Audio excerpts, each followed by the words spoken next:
এই গোটেই বিষয়টো আমি পুংখানুপুংখভাৱে পৰ্যালোচনা কৰি আমাৰ আজিৰ সভাই এইটোৱেই সিদ্ধান্ত লৈছোঁ সমন্বয়ৰক্ষী কমিটি যে জনজাতীয় দল সংগঠনৰ অসম যে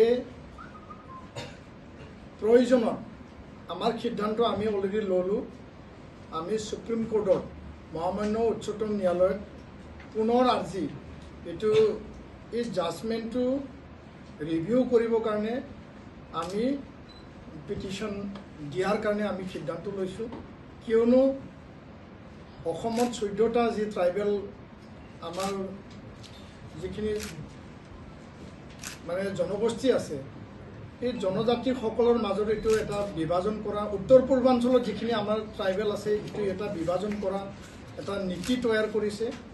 আমি জনজাতিসকল জনসংখ্যাৰ ভিত্তিত সামাজিক ভৌগোলিক অৰ্থনৈতিক ক্ষেত্ৰত আমি বিভিন্ন প্ৰান্তত আমি স্কেটাৰ্ড হৈ আছোঁ আৰু পিছ পৰি আছোঁ।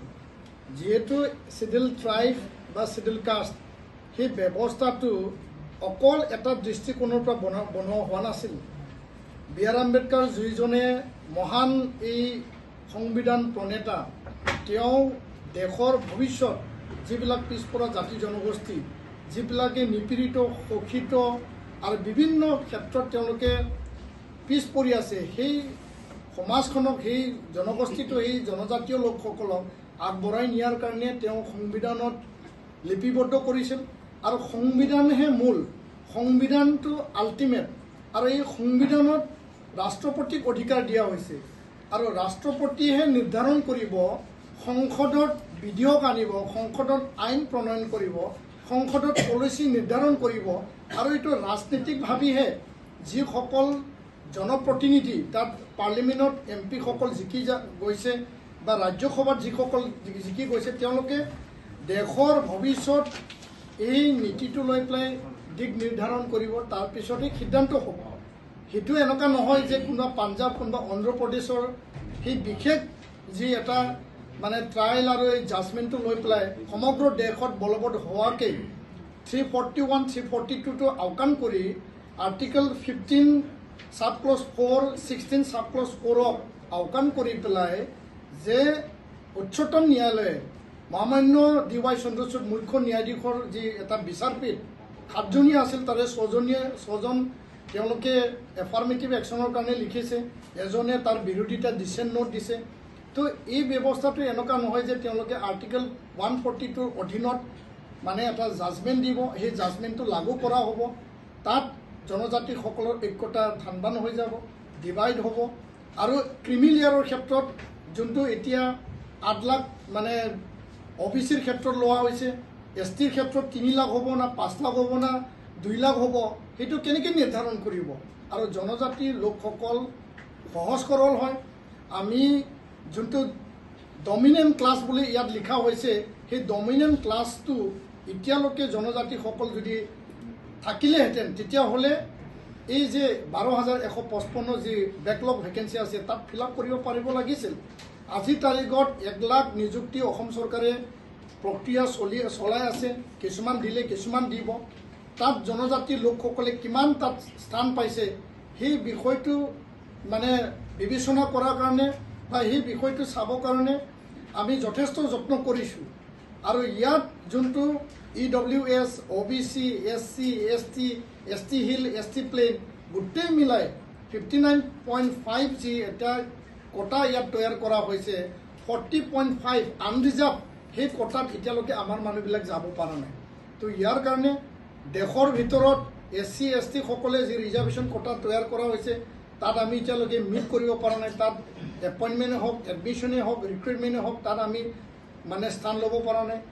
অসমৰ ভিতৰত কাৰণ ৰিজাৰ্ভেশ্যন পলিচি আজিও প্ৰপাৰলি ইমপ্লিমেণ্ট নহ'ল, যাৰ কাৰণে অসম চৰকাৰৰ 59 ডিপাৰ্টমেণ্টছত 12,155 বেকলগ ভেকেঞ্চি এতিয়াও ফিল আপ কৰা নাই। সমগ্ৰ ভাৰতবৰ্ষত 45 চেণ্ট্ৰেল ইউনিভাৰ্চিটিত টিচিং ষ্টাফ আৰু নন টিচিং ষ্টাফত কেইবাশ ST আৰু SCৰ কাৰণে বেকলগ এতিয়ালৈকে ফিল আপ কৰা নাই। তো তেনে ক্ষেত্ৰত কেনেকৈ জাষ্টিফাই কৰিব বিচাৰিছে? আমি জানো যে সংসদতহে আইন প্ৰণয়ন হয় ভাৰতবৰ্ষৰ সংবিধান অনুযায়ী ভাৰতবৰ্ষৰ সংসদতহে সাংসদসকলে আইন প্ৰণয়ন কৰে আৰু আইন প্ৰণয়ন কৰি সেইটো ৰাষ্ট্ৰপতি মহোদয় বা মহোদয়াই সেইটো এছেম্ট দিয়াৰ পিছত সেইটো আইনত পৰিণত হয় তাৰ পিছত সেই আইনটো বলবৎ হয় কিন্তু আজি আমি ইয়াৰ উলোটা দেখিবলৈ পাইছোঁ যে ন্যায়ালয়েহে আইন প্ৰস্তুত কৰি চৰকাৰক বলবৎ কৰিবলৈ বাধ্য কৰোৱা এইটো কিন্তু ডেমক্ৰেটিক কি কয় কাণ্ট্ৰিত এইটো অদ্ভুত ধৰণৰ এটা ঘটনা ভাৰতবৰ্ষৰ সংবিধান উলংঘন কৰাৰ এটা মানে পৰম্পৰা ডেভেলপ হৈছে যাৰ কাৰণে আমি কৈছোঁ যে কেন্দ্ৰীয় চৰকাৰে এই যিটো ৰায়দান এইটোক যদি বলপূৰ্বকভাৱে SC আৰু STৰ ওপৰত জাপি দিব বিচাৰে তেতিয়াহ'লে নিশ্চিতভাৱে আমি CC2 হিচাপে আমি ন্যায়ালয়ত আমাৰ আৰ্জি আমি পেছ কৰিম এইটো ৰিভিজনৰ কাৰণে ৰিভিউ কৰিবৰ কাৰণে আমি আৰ্জি পেছ কৰিম এই সিদ্ধান্তটো আমি আজি গ্ৰহণ কৰিছোঁ